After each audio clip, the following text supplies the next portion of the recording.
Hi there, it's Josh, and welcome to day 2 of your exclusive reputation training class. Today you're going to be discovering how to remove negative comments online and the exact tiered steps to making that happen. You'll discover the exact training that Ed and Dean have used in their own businesses that clients have paid thousands of dollars to learn. This is going to be highly valuable information for you, and I hope that you stick around till the very end of this session so that you gain all that beneficial information that can help you grow your business.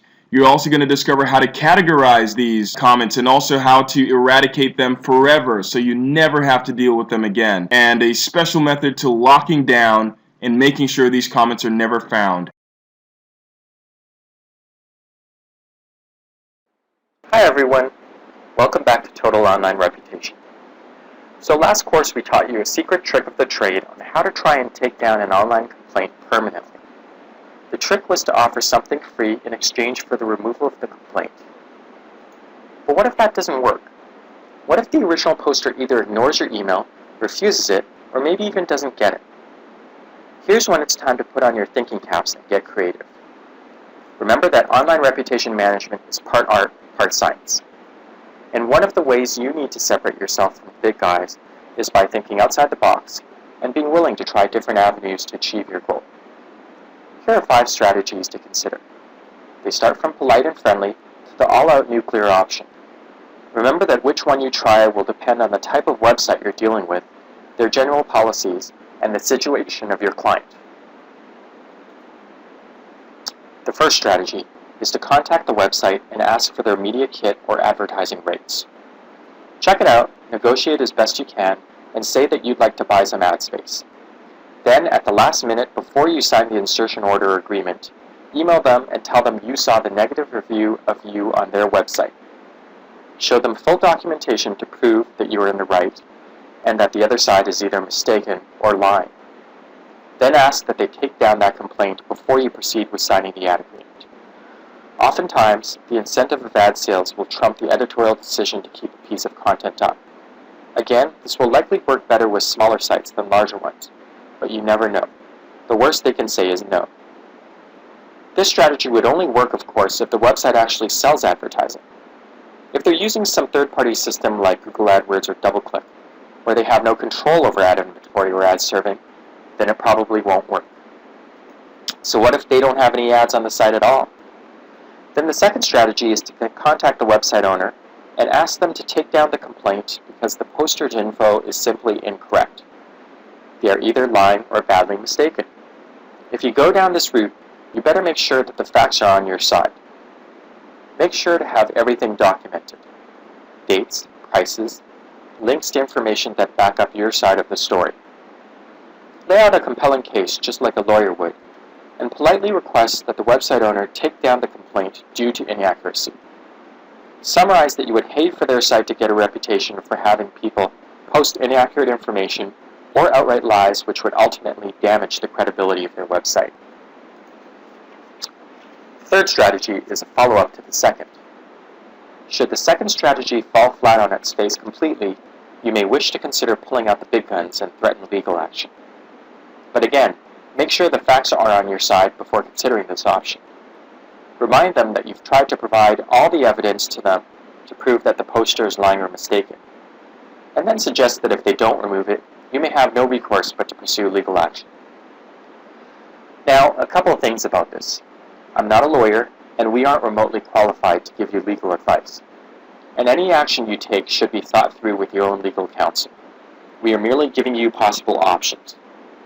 That being said, sometimes just the threat of legal action is enough to convince a website owner to pull down the post rather than face the headache and cost of defending a lawsuit. To be safe, they may decide to pull it, even if they are in the right in keeping the post up. Important note, don't try this against Ripoff Report, Piss Consumer, or Complaints Board. These mega sites have been sued consistently and have never lost. The fourth strategy is another follow-up to the third, and is the nuclear option. This is where you hire a lawyer to actually draft a letter threatening legal action should they not take down the post. If I were a website owner and I received a letter like this, I'd likely decide keeping the post up isn't worth it. Now, this isn't going to work all the time, and as I just said, it's been tried on websites like Ripoff Reports, Office Consumer and Complaints Board. The courts have consistently sided with a website's right to allow users the freedom of speech, with the key case being one in 2007, where a federal ruling found that Ripoff Report was not required to remove reports whatsoever. Websites are generally protected by a law called the Communications Decency Act, which protects sites with user-generated content. Yeah, it kind of sucks, because it means that they can post whatever they want, but that's why you're here to learn how to protect you or your clients on how to combat this.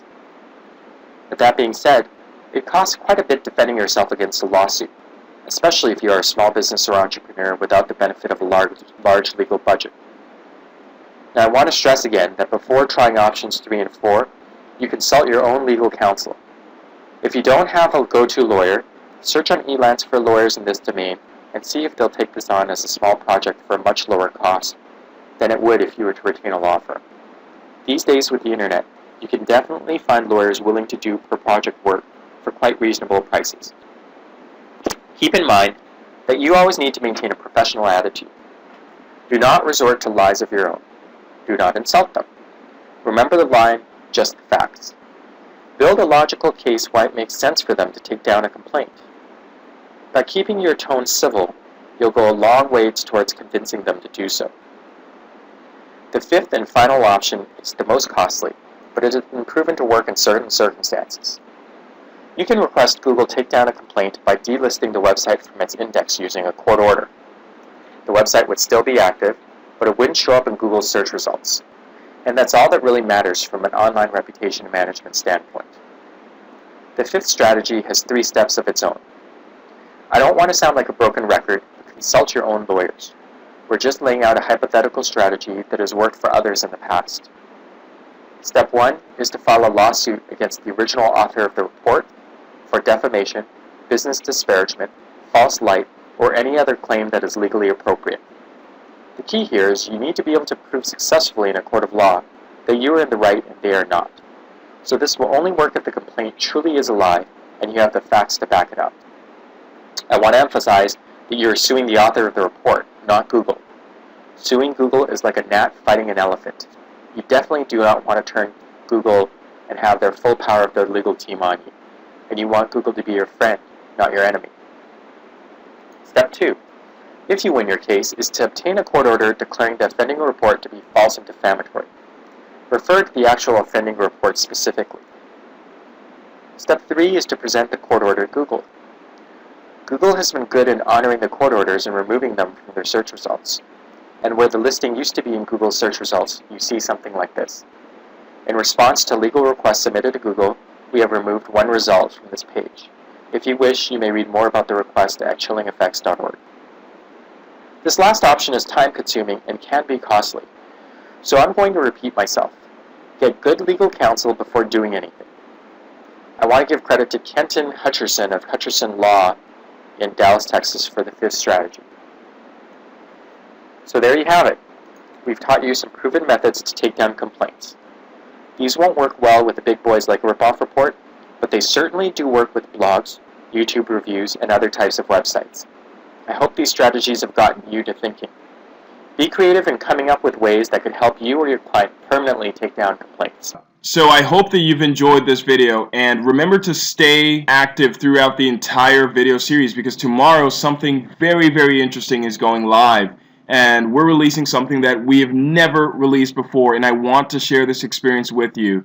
So make sure you're checking your email tomorrow and opening up the last day of our training session so that you gain the benefits this is going to give you. And I'm very confident that you're going to see an amazing amount of results with this bonus. So don't miss out on it, and I'll see you tomorrow.